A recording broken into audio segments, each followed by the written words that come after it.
Hello guys, मैं हूं रुखसार हसन। मैं रहमतुल्लाह। मैं मोहम्मद असलम। आप देख रहे हैं world real reaction YouTube channel. अगर आपको हमारा कंटेंट, हमारी बातें, हमारा ये चीज़ें सारा कुछ अच्छा लगे तो चैनल को ज़्यादा से ज़्यादा लाइक शेयर और सब्सक्राइब कर दें। तो चलते हैं आज की वीडियो की। वीडियो का टाइटल है things that only Indian Muslim can do in India. Interesting होने वाली वीडियो को देखते हैं, वीडियो फिर देते हैं रिएक्शन। दोस्तों, भारत एक धर्मनिरपेक्ष देश है और समय समय पर हमने अपनी वीडियोस के माध्यम से यह बात सिद्ध भी की है। और आज की यह वीडियो इस बात का सबसे बड़ा प्रमाण होगा कि भारत सदियों से सभी धर्म के लोगों को समान समझकर बिना भेदभाव की भावना रखते हुए आगे बढ़ता है। तो आज की इस वीडियो में हम उन चीजों को दिखाने वाले हैं जो सिर्फ भारतीय मुसलमान ही कर सकते हैं। जी हाँ, सिर्फ भारतीय मुसलमान।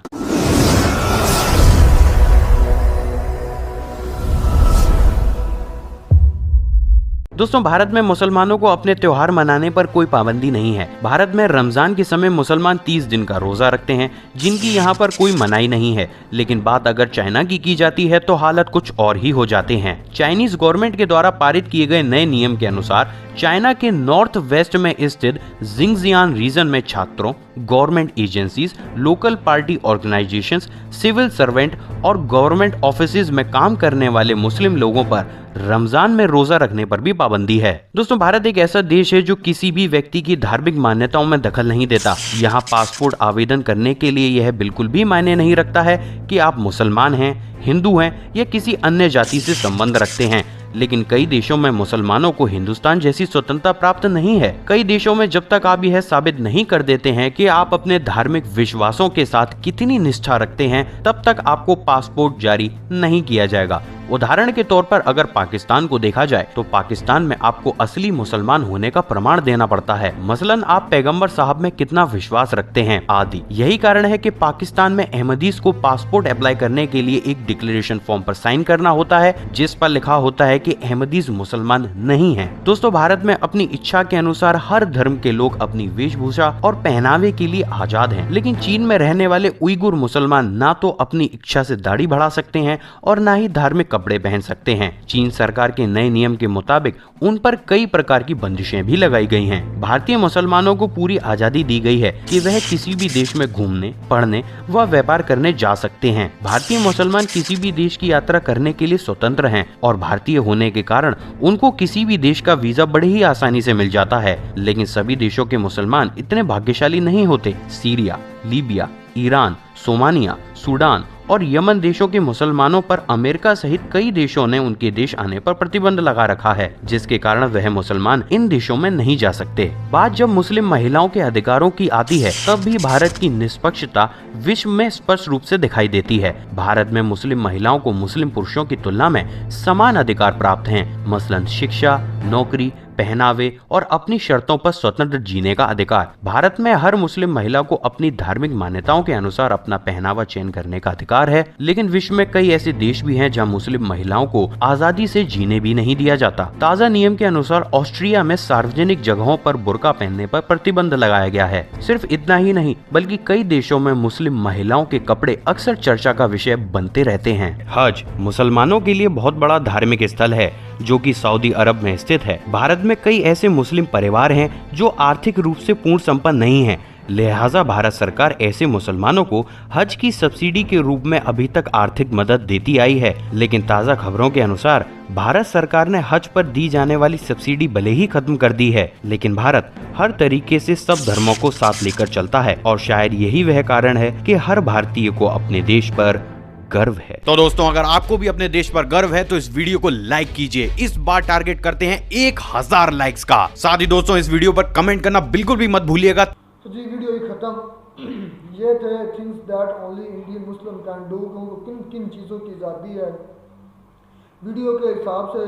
तो भाई, और जो मिनॉरिटी की अभी रिसेंटली एक हुई है रेटिंग, या समझ लें कि उसको क्या कहते हैं, रेटिंग समझ लें, का नंबरिंग की गई है किस कंट्री में सबसे ज़्यादा मिनॉरिटीज सेफ हैं। तो वो है जनाब, नंबर 1 पर तो इंडिया था। वल्लाह आलम इसमें चाहे कितनी ये रब बेहतर जानता है। अब बात आती है कि मुसलमानों को इंडिया में कौन कौन से हकूक़ हैं। उस लिहाज से बात की जाए तो पाकिस्तान कि ज़्यादा ये कम या बेशु इतने तो मेरा ख्याल में ज़्यादा या कम है, क्योंकि एक मैंने वीडियो देखी थी, आई थिंक उसकी ध्रुव राठी की थी, हाँ ध्रुव राठी की, उसने डाटा बताया था, उसके मुताबिक इंडोनेशिया में सबसे ज़्यादा मुसलमान हैं, दूसरे नंबर पर पाकिस्तान है और तीसरे नंबर पर इंडिया थे। अब मुझे समझ नहीं आ रही कि मैं किसकी बात मानूँ, वो ध्रुव राठी का बताया डाटा या इंडिया के लोगों का जो दावा, अभी तक मैंने इसके बारे में खुद सर्च नहीं की, इस मैं झूठ नहीं बोलूँगा कि किस मुल्क में, पाकिस्तान में ज़्यादा मुसलमान हैं या इंडिया में?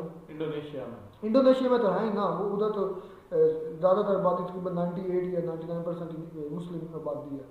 सो इंडिया पाकिस्तान के कंपेरिजन में मैं ये अब तय करने में थोड़ा सा कासर हूँ कि किस मुल्क में मुसलमान ज़्यादा है, क्योंकि मैंने एक वीडियो देखी थी उसकी ध्रुव राठी की, उसमें उन्होंने डाटा रिसेंटली अपलोड की 5-7 दिन पहले, आई थिंक केरला स्टोरी में उन्होंने बताया था, हाँ केरला स्टोरी में वो डाटा बताया था, उधर उन्होंने कहा कि तीसरे नंबर पर इंडिया में मुसलमान। खैर जो मुसलमान उधर हैं उनको क्या क्या सहूलियात दी जाती हैं, इस पर बात करना ये सबसे मेन बात है।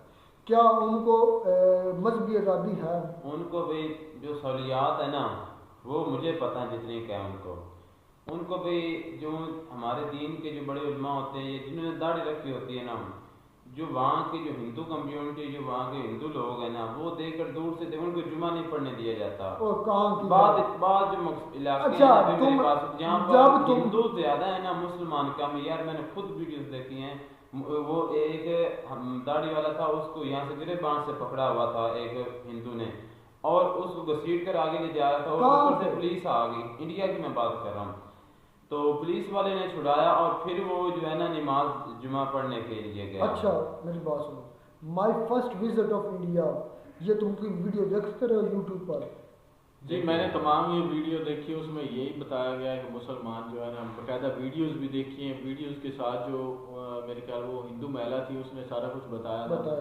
वहाँ पे जाके उन्होंने बाकायदा हिंदुओं से पूछा, मुसलमानों से पूछा, तो उन वीडियो को देखते हुए मैंने ये समझा है वाकई ये मुझे लगता है कि वहाँ पे मुसलमान जो है ना, एज़ कम्पेयर टू चाइना बहुत खुशहाली और अपनी तमाम तर जो बुनियादी सहूलतें उनके साथ खुशी से रह रहे हैं।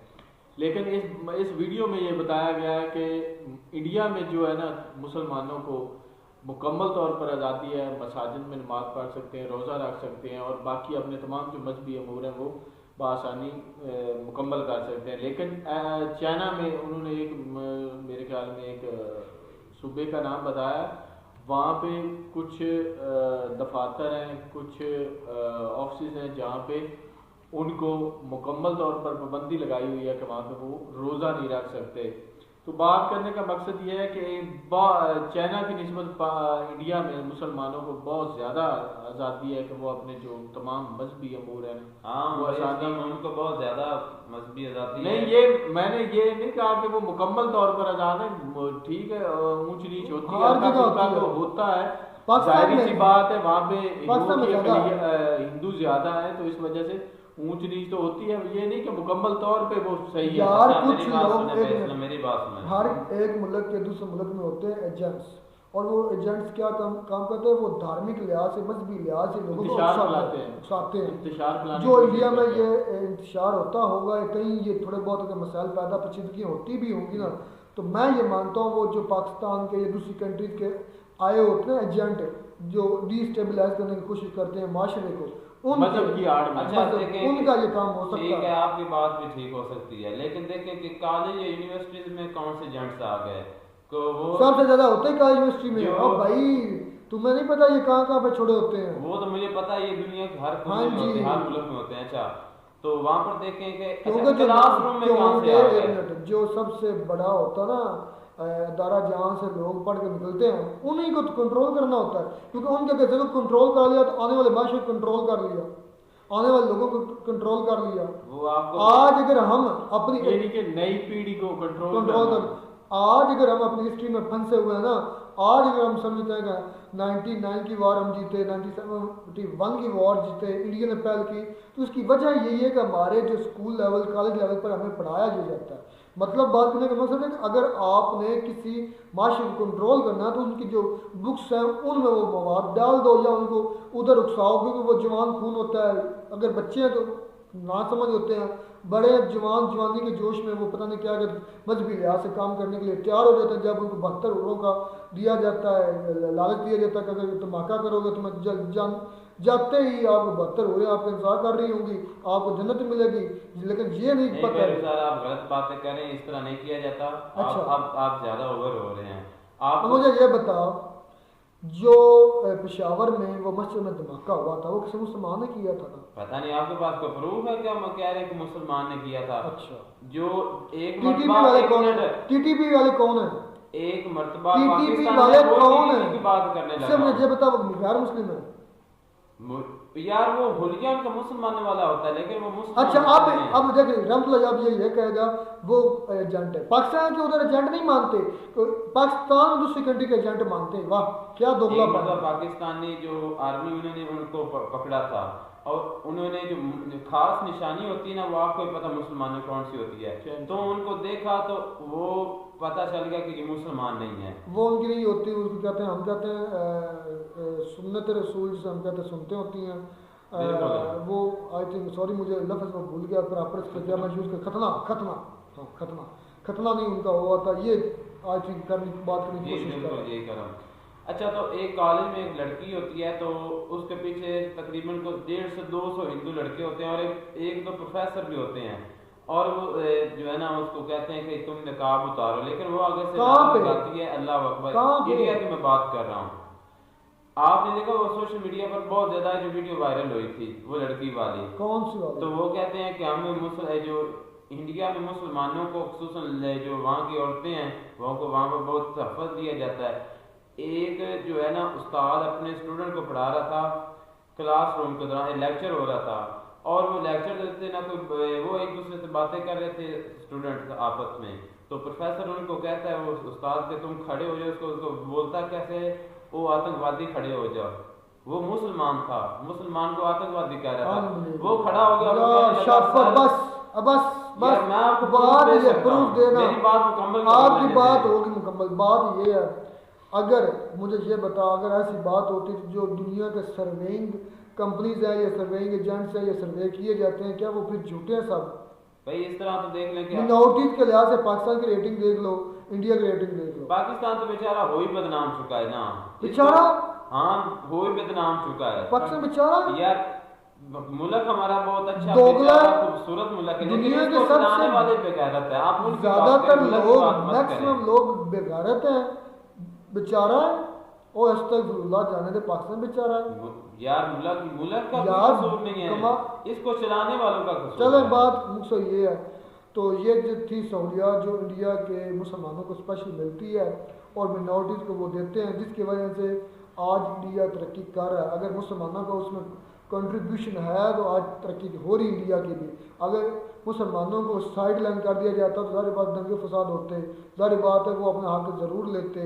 अगर वो ऐसा करते तो आज इंडिया कभी तरक्की नहीं कर सकता था। वो भी बहुत बड़ी मिनॉरिटी है पाकिस्तान मुस्लिम भी, ये सिर्फ शापर हैं, इसको इग्नोर करें। मिलते हैं नई वीडियो में, नए एपिसोड, तब तक दीजिए इजाज़त, अल्लाह हाफ़िज़।